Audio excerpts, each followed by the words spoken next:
And then tomorrow afternoon, the weather looking really, really nice for a cool softball game. It's going to be happening over at Murnane Field tomorrow. It's triple header, and it features the Wounded Warrior Amputee softball team. And these are guys that have done tours of duty representing, really fighting for America and this war on terror, and being able to now look at a new mission, and that is to serve as an example of, despite disabilities, which, of course, they were wounded in action, despite that, they're able to do many great things. And we have two of these guys in studio right now. Josh and Brent, gentlemen, good morning. Hey, good morning. Good morning. Thank you guys both for your service. Do you get sick of hearing that? Because it's become cliche. Everybody just says it.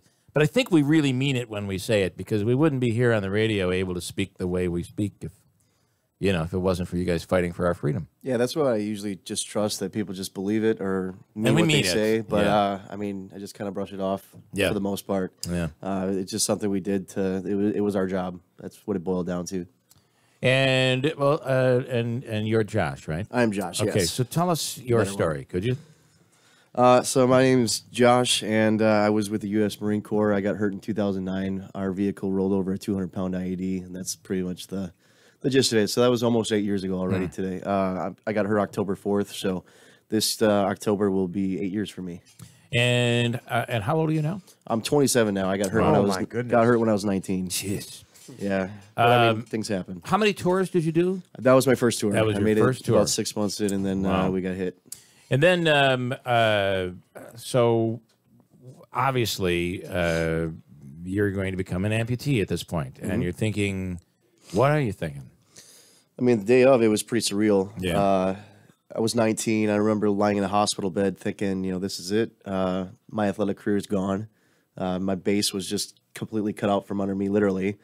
And I just remember thinking it pretty far-fetched to even think about sports at that point. I just wanted to walk. Yeah. That was one of my things. But I made little goals, and then I kept achieving them. And I'm like, oh, things are possible. And got to play on this team, and it's been a wonderful experience for me. And I want to go to Brent. Tell us your story, Brent. Yes, my name is Brent, and I was an Army guy out of Fort Bragg. I was injured in 2010, kind of the same way that Josh was. I was a route clearance operator, so our mission was to clear routes. We walked routes, try to get bombs off the road. Did pretty well for the first 9 months, and then there's so many times you can test fate, and it caught up to us. And so rolled over one, preparing to dismount. Went off, and I don't really remember a lot of it. Yeah. But so I was actually limb salvage for about a year and a half. What's that? Limb salvage is where they try to save your limb instead of because both my feet were crushed completely. So they put it all back together. The left one just never took. It was just a paperweight. That's what it was. Wow. So went down to Walter Reed. Became an amputee, and I tell you, it's probably one of the best blessings that I've got since being injured was becoming an amputee and then finding this team. It's just been filled a huge void in my life. I know that. So. And now you guys travel around and you serve as an inspiration. It's awesome that we have the advances in medicine today to be able to do what they've done for you guys. I mean, that in itself is just incredible. But then how you have to take and you can, despite whatever happens, that you can move on and you can do great things. That's big, and that's what you guys do. So what kind of reaction? You guys were out last night. I know you were out last night. How you like in Utica? Yeah, we play. It's Josh's third trip to Utica, actually. So. Okay. We play hard on the field and off. So you knew about Saranac Thursday. I did know about Saranac. Yes, I've been here before. What do you think, Brent? It's pretty wild. It is wild, yeah. I could go back to bed now, I think. Me too. Yeah. Yeah. Day over. So, all right. So you guys are in. You'll be playing tomorrow, and talk about the team and how you guys do this around the country. So, rule of thumb with the team, we started about 6 years ago now. It was just supposed to be a softball camp for guys to get out of the hospital, get out of that broken state, and it turned into a traveling team. And it gave guys that served in the military uniform a chance to serve in a different light, serve beyond the uniform. And this time we were wearing a softball jersey. Yeah. We first gave back to each other. It was a way to get that camaraderie back and fill that competition void. But then we realized, there's so much more we can give just by leading by example, throwing on your prosthetic, just living your life. Yeah. And all we had to do was live our life, and people would take what they would from it, and we helped a lot of people. So we started an amputee camp for kids, and that's one of the other things that we do. So we travel the country, we play, and it's all to raise money. This is set up as a 501c3. It's a nonprofit organization. We're not associated with the Wounded Warrior Project. A lot of people mistake that just because of the Wounded Warrior in our name. Yeah. But we are strictly the Wounded Warrior Amputee softball team. We raise money for kids camp and also to play.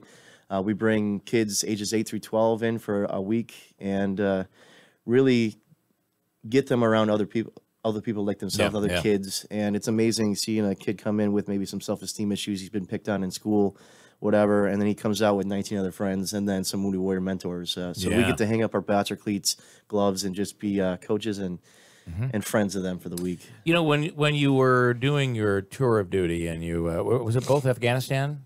I was Afghanistan. Okay. You were too? Okay. So, we hear these stories that, in some cases we are welcomed by the people, and that our soldiers, when they're there, really play this role of setting an example and showing that, putting a human side to all of this. Did you guys experience that? And then when you come home, here you are doing it at home, which is incredibly important.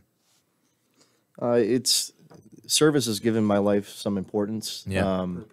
Purpose, and Afghanistan, it's weird. It kind of depends on where you are. It's a very tribal nation. Yeah. So I kind of feel like if you're coming through, they're your friend one day. If enemies coming through, their friend. It's just a survival thing. They're just there to keep each other. They balance the fences pretty well. Yeah. Yeah. So they just kind of hang on the fence, and I like to think I felt like I was doing some good. Yeah. But I think that was the important part. But honestly, coming back here, just leading by example, I think that's the only way to lead, and that's what I try to do with my life. Well, you got a kid that's a little kid and has some sort of a disability, an amputee. To be able to look at you guys, and there you are down on the field, and you're big, you're strong, you're active, you're playing softball, and probably you're going to win tomorrow. I just assume. So, yeah. What an example, and what an inspiration for these kids. That's got to be like the greatest payoff in the world, right? It's nice to have that kind of back and forth kind of feedback from the kids. These kids come from a lot of different backgrounds. Most of the time in their school districts, so they're the only one that looks apart, Yeah.